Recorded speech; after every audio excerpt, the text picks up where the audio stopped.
त्याच्यामुळे आज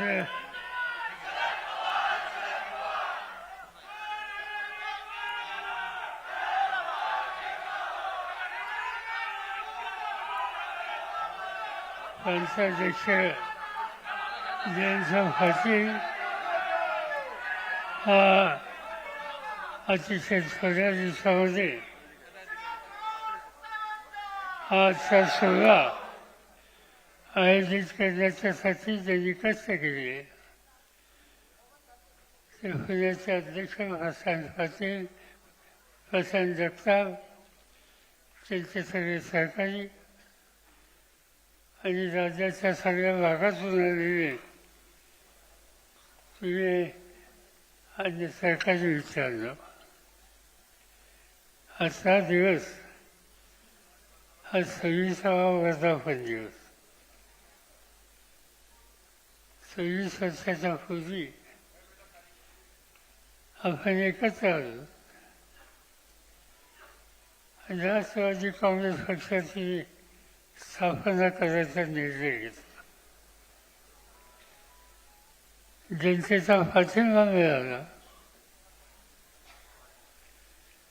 आणि बोलत बोलत पक्षाला उभारी आली. महाराष्ट्राच्या जनतेचं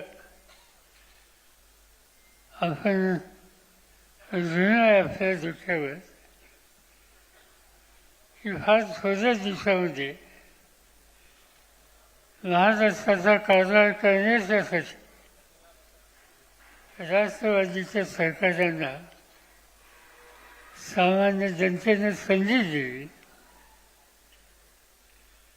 कुणी उपमुख्यमंत्री झालं, कुणी मंत्री झालं, कुणी जिल्हा परिषद, कुणी महानगरपालिका, कुणी नगरपालिका, विविध प्रकारची सत्तेची स्थानं सर्वसामान्य जनतेनं आपल्या कार्यकर्त्यांच्या पती दिली आणि लोकांची सेवा करायची संधी दिली.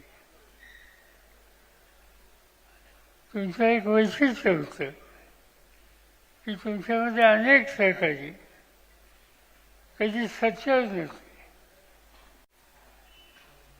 पण त्यांना संधी मिळाली आणि त्याने एक संदेश दिला की प्रशासन चालवायला सामान्य कुटुंबाच्या प्रामाणिक कार्यकर्त्याला संधी मिळाल्यानंतर तोही कर्तृत्व दाखवू शकतो आणि राज्य चालू शकतो. आणि ती जर मालिका बघितली तर अनेकांची नावं सांगता येतील. प्रांताध्यक्ष आहेत, अर्थमंत्री म्हणून 10 वर्ष त्यांनी काम केलं. अनिल बाबू आहेत, जितेंद्र आव्हाड आहेत, फौजिया ताई आहेत, अनेकांची नावं या ठिकाणी घेता येतील. पण मला आठवण होते तुमच्यातल्या सामान्य कार्यकर्ता म्हणून ज्यांनी कष्ट केले आणि दुर्दैवाने त्यात हयात नाही ते आजार आव्हानचे होते. आजार पाटील सामान्य कुटुंबात मला आठवत आहे की सांगली जिल्ह्यामध्ये एक दिवशी होतो, तरुणांची बैठक होती आणि 1-2 लोक फार चांगलं बोलले. मी चौकशी केली की हा कोण आहे मुलगा. मला सांगण्यात आलं त्यांचं नाव आझाद पाटील. मी बोलून घेतलं,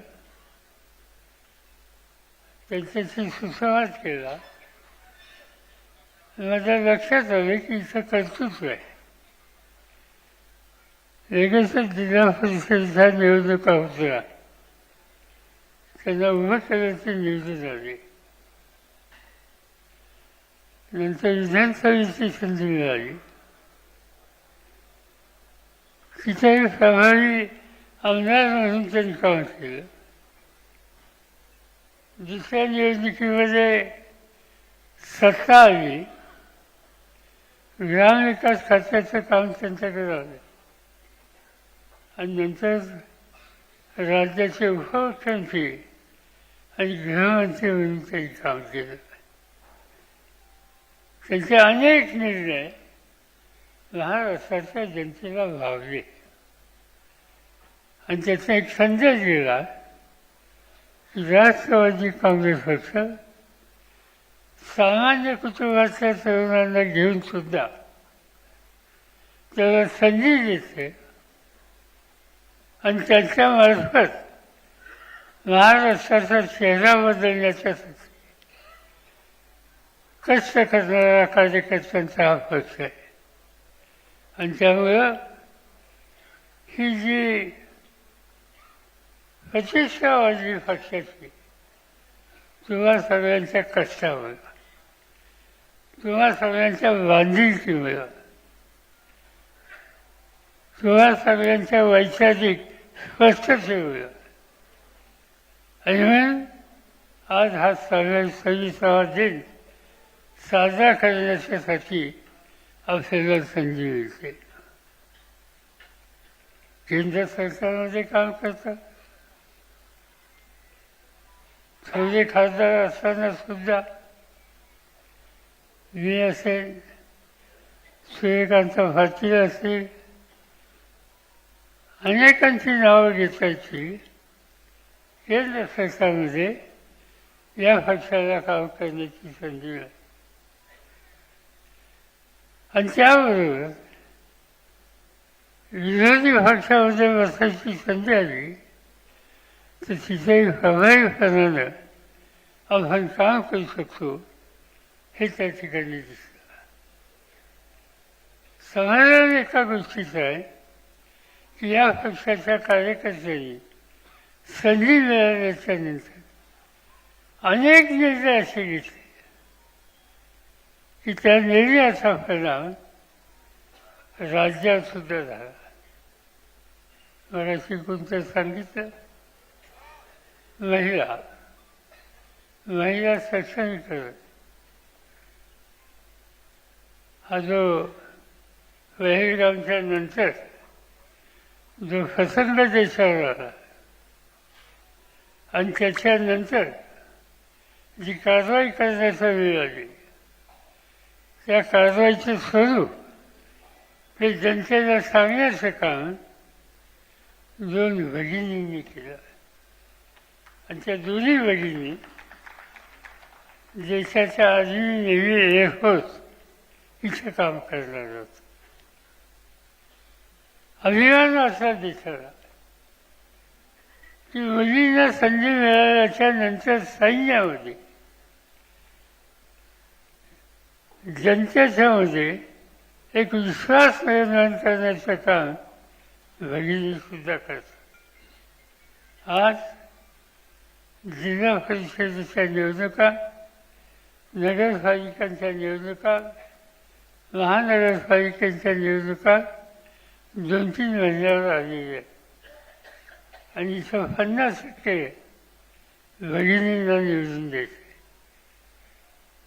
कर्तृत्वाचा वाटा हा फक्त पैशाकडे असतो याच्यावर माझा विश्वास आहे. भगिनींना संधी मिळाली तर त्याही कर्तृत्व दाखवू शकतात. संधी दिली आणि ते आपण अनुभवलं. उद्याच्या निवडणुकीमध्ये 50% जागा भगिनींना द्यायच्या आणि तो धोरणात्मक निर्णय आपण घेतला. तो यशस्वी करण्याचं काम येत्या 2-3 महिन्यामध्ये आपल्याला करायचं. सत्ता हातात असल्यानंतर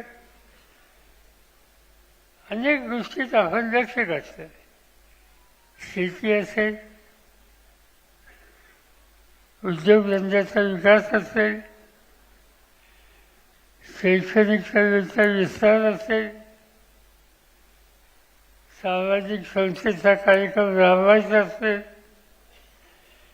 या प्रत्येक गोष्टीमध्ये राष्ट्रवादी काँग्रेस पक्षाच्या कार्यकर्त्यांनी जिथे जिथे संधी मिळाली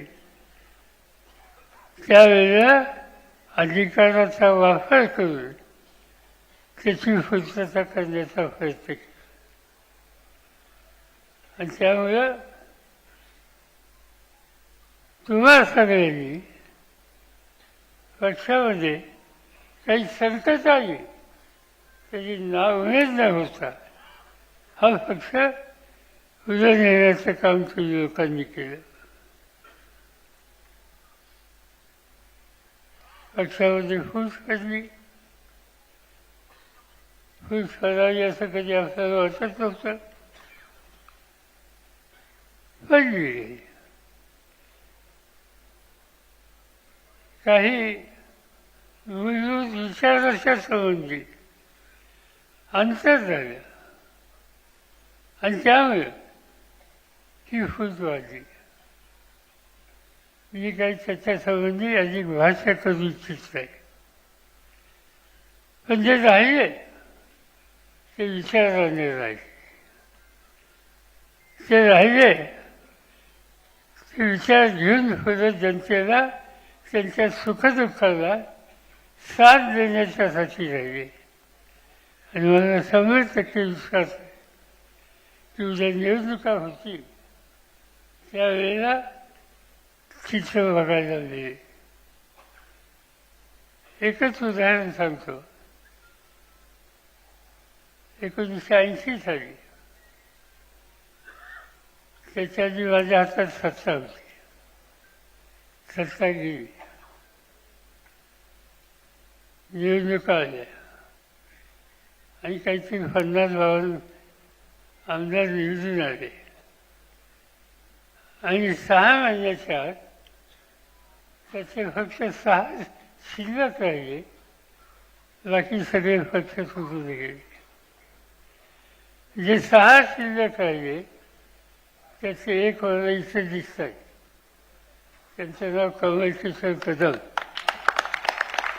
ते त्या ठिकाणी राहिले ते 6च्या मध्ये. आमचा पक्ष 6 जणांचा झाला आणि त्यानंतरची निवडणूक आली.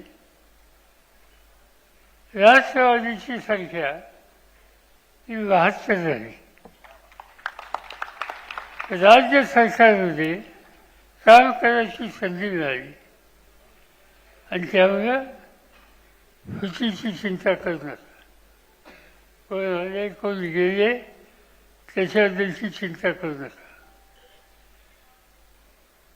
आपण एकसंध राहिलो आणि जनतेच्या वरची बांधिलकी ही कायम ठेवली तर काही अडचण येत नाही. आपण या ठिकाणी अहमदनगरच्या खासदारांचं भाषण हे या ठिकाणी ऐकलं. तुम्ही त्यांच्या घरी गेलाय का कोणी?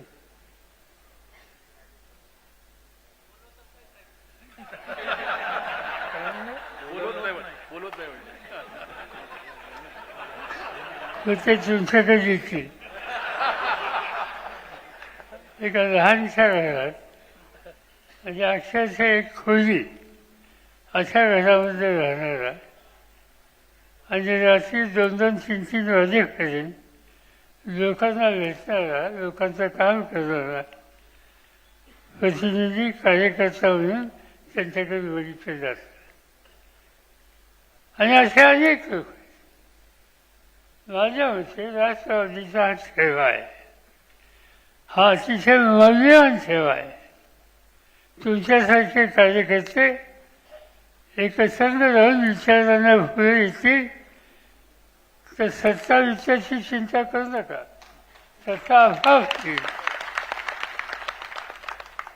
आणखी येण्याची स्थिती मला महाराष्ट्रामध्ये दिसते. एका बाजूला ही स्थिती आहे, दुसऱ्या बाजूला देशाचं चित्र बघितलं. आज दोन दृष्टीनं देशाचा विचार करावा लागेल. राष्ट्रीय प्रश्न येतात त्या राष्ट्राच्या हिताच्यामध्ये राष्ट्रवादी कधी राजकारण आणत नाही आणि ज्याचा उल्लेख सुफी यांनी केला. ज्यावेळेला पहलगामला काय घडलं, काही नागरिकांची हत्या केली गेली आणि त्याच्या मागं कोण आहे काय याची चर्चा देशात झाली आणि काही निकाल घ्यावे लागले. त्यावेळेला सरकारला आम्ही टीका नाही केली. आम्ही सांगितलं की या देशाच्या भूमीवर नागरिकांच्यावर हल्ले होत असतील तर त्याला सामोरं जाण्याच्यासाठी शासनाने कोणतीही भूमिका घेतली तर त्याचं संरक्षण आम्ही करू, इथं राजकारण आणणार नाही. आणि तेच काम आपल्या लोकांनी केलं. आज गांभीर्यानं या सगळ्या प्रश्नाचा विचार करायला हवा.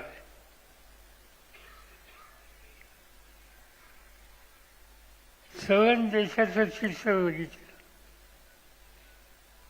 आज नकाशा तुम्ही देशाचा नजरेसमोर ठेवा. काश्मीरच्या वरच्या भागात चीन आहे, तुम्ही पुढे गेलात तर शेजारी पाकिस्तान आहे, पुढे तुम्ही गेलात तर बांगलादेश आहे, खाली गेलात तर श्रीलंका आहे. सवन देशाच्या आजूबाजूचे देश आणि आपण म्हणजे भारत यांच्यामध्ये काय स्थिती आहे. एक काळ असा होता, जवाहरलाल नेहरूंचं नेतृत्व आणि भारत हा सगळ्यांना बरोबर घेऊन जाणारा देश म्हणून या देशाचा लौकिक होता. आज पाकिस्तानचे आमचे संबंध चांगले नाहीत, चीनचे आमचे संबंध चांगले नाहीत. बांगलादेश त्याच्या निर्मितीसाठी या देशाने प्रचंड त्याग केला. एका पाकिस्तानचे 2 तुकडे केले. एवढा त्याग केलेला बांगलादेश आज आमच्या बरोबर नाही. आज जे प्रधानमंत्री आहेत बांगलादेशचे, प्रधानमंत्री नाही पण पद वेगळे पण अधिकार त्यांच्या हातातले आहे. माझे त्यांचे व्यक्तिगत संबंध. ते ज्यावेळेला मंत्रिमंडळात किंवा सत्तेत नव्हते तर या पुढे शहराच्या बाजारावर आले होते, आणखीन काही ठिकाणी आले होते. असं असले देशाच्या बद्दल शेजाऱ्यांच्या बद्दलचे ग्रस्त. पण आज बांगलादेश भारताने त्यांच्यासाठी इतका त्याग केल्यानंतर तोही आमचा मित्र राहिला नाही. आणि खाली श्रीलंका तोही आमचा मित्र आहे का नाही याची शंका यावी. त्या ठिकाणचा चीनचा प्रभाव हा चिंताजनक आहे. म्हणजे सवन देश आणि त्याच्या भोवतीचे सगळे देश आणि आमच्यामध्ये सुसंवाद आहे असं म्हणण्याची स्थिती नाही. याचा अर्थ आहे देशाचं नेतृत्व करणारे घटक त्यांनी ही सुसंवादाची स्थिती जाणीवपूर्वक निर्माण केली नाही तर त्याची किंमत देशाला द्यावी लागते. आम्ही या ठिकाणी राजकारण आणणार नाही. आमचा आग्रह आहे राष्ट्रवादी असेल, काँग्रेस पक्ष असेल इतर डावे पक्षाची एकच सीट बसून देशाच्या भल्याच्यासाठी काही स्वच्छ भूमिका घेणं हे सूत्र ठेवून आम्ही दिल्लीच्या पातळीवर काम करत असतो. आणि त्यामुळं हल्लीचा हा काळ काळजी करण्यासारखा, एकत्र राहण्यासारखा आणि फसवाची सोडवणूक करण्याच्यासाठी स्पष्ट निर्णय घेण्याचा असा हा आजचा काळ आहे. देशाचा शेतकरी असेल, कामगार असेल, कष्टकरी तरुण असेल आणि सामाजिक ऐक्य मजबूत करायचं असेल तर विविध घटना, विविध जाती, विविध जमाती, विविध भाषिक या सगळ्यांना एक प्रकारचा विश्वास द्यायचं काम आज त्याच्यामध्ये गेले पाहिजे. हे जर करू शकलो तर माझी खात्री आहे की चित्र बदलू शकेल. पण ते बदलायला विचारानं आणि दृष्टीतून काम करणारा राजकीय पक्षांची संघटनेची ही आवश्यकता असते. आणि ती देण्याची ताकद, ती देण्याची दृष्टी ही राष्ट्रवादी काँग्रेस पक्षाच्या कार्यकर्त्यांच्यामध्ये आहे. ही अत्यंत दयेची याबद्दलची गोष्ट आहे. आणि म्हणून या सगळ्या घटकांच्या हिताच्यासाठी आपण जागृत राहूया. काही झालं त्यासाठी, पण काही घटक यांचा आत्मविश्वास धरून द्यायचा नाही. समाजाचा एसटी असेल, आदिवासी असेल, शेड्यूल कास्ट असेल, महिला वर्ग असेल, युवक वर्ग असेल, ओबीसी असेल, या सगळ्यांच्यामध्ये एक प्रकारचा विश्वास आम्ही कामातून, निर्णयातून निर्माण केला पाहिजे. आणि ती सगळी सामूहिक शक्ती एकत्र घेऊन समाजकारण, राजकारण करणारा पक्ष कोणता तर तो राष्ट्रवादी आहे. ही स्थिती आपण निर्माण करण्याची गरज. आणि त्यासाठीच इथून पुढचा कालखंड तुम्ही सगळ्यांनी हातात हात घालून काम करण्याचं आहे. आनंद एका गोष्टीचा आहे, पक्ष म्हणजे की संघटना. आणि संघटनेचं काम गेले 18 वर्ष अत्यंत प्रभावीपणानं जयंतरावांनी केलं. आणि हे तुम्हाला मान्य आहे म्हणून तुम्ही काही वेगळी भूमिका मांडली. जयंतरावांनी माझ्याकडे सांगितलेलं आहे की आता नव्या पिढीला संधी द्या. तुम्ही आम्ही सगळे त्यांच्या मागं उभे राहूया. त्या संबंधीचा विचार करण्याची तयारी आज त्यांची आहे.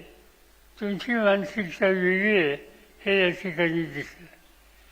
मी एवढंच सांगू इच्छितो की प्रमुख सरकारांना एकत्र घेऊन त्यांच्याशी या विचाराशी आम्ही सुसंवाद साधू आणि सामूहिकपणानं या संदर्भाचा निर्णय घेऊ. हा निर्णय घेत असताना प्रत्येक तालुक्यामध्ये, प्रत्येक जिल्ह्यामध्ये नवीन चेहरे हे दिसले पाहिजेत. आपण उभे केले आणि त्यांना शक्ती देत आहोत. माझी खात्री आहे कर्तृत्व असलेले हजारो कार्यकर्ते, तरुण कार्यकर्ते आज आपल्या पक्षामध्ये आहेत. त्यांना संधी देऊया, प्रतिष्ठा देऊया, मार्गदर्शन करूया आणि त्याच्यातून राज्य चालवण्याची कुवत असलेलं नेतृत्व राष्ट्रवादी काँग्रेस पक्ष देऊ शकतो. अशा प्रकारचा इतिहास हा निर्माण करायचा आहे. आणि त्याच्यासाठी तुम्हा सगळ्यांची तयारी असली पाहिजे. बाकी काही अधिक बोलायची गरज नाही. 2-3 महिन्यात या निवडणुका येतील. त्या निवडणुकीमध्ये जिल्ह्यामध्ये जिल्ह्याचं जे नेतृत्व आहे त्या सगळ्यांना विश्वासात घेऊन या निवडणुका कशा लढवायच्या, एकट्याने लढवायच्या, काही लोकांना बरोबर घेऊन लढवायच्या, याचा विचार त्या जिल्ह्याच्या नेतृत्वाला विश्वासात घेऊन हा करण्याची वेळ आज आलेली आहे. आणि हे जर आपण करू शकलो तर माझी खात्री आहे की आणखीन एक मोठी नव्या पिढीची, नव्या नेतृत्वाची होईल ही महाराष्ट्रामध्ये जिल्ह्यात असेल. आणि ते काम आपल्याला करायचे. हा आजचा कार्यक्रमाचा सोहळा संपल्यानंतर पुढचे 3 महिने सगळं लक्ष तुमच्या भागामध्ये या स्थानिक स्वराज्य संस्था आहे तिथं नवीन नेतृत्व कसं आणायचं, 50% भगिनींच्या जागेमध्ये कर्तृत्वान आणि आत्मविश्वासाने उभं राहिलेल्या मुली कशा पुढं करायच्या, या सगळ्या गोष्टीचा विचार तुम्ही करा. माझी खात्री आहे की जी नेतृत्व करणारी राज्याची या ठिकाणी जी फळी आहे ती याच्यामध्ये तुम्हा सगळ्यांच्या पाठीशी राहील.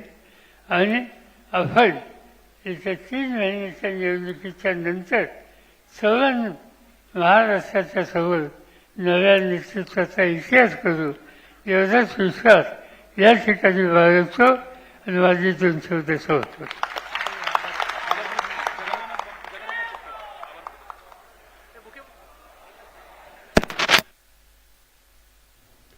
राष्ट्रवादी काँग्रेस शरदचंद्र पवार पक्षाचा वर्धापन दिन 26वा वर्धापन दिन दोन्ही पक्षाचे कार्यक्रम पुण्यामध्ये सुरू आहेत. आत्ताच राष्ट्रवादी काँग्रेस शरदचंद्र पवार पक्षाचे सर्वेसर्वा शरद पवार यांनी सगळ्या कार्यकर्त्यांशी, पदाधिकाऱ्यांशी संवाद साधला.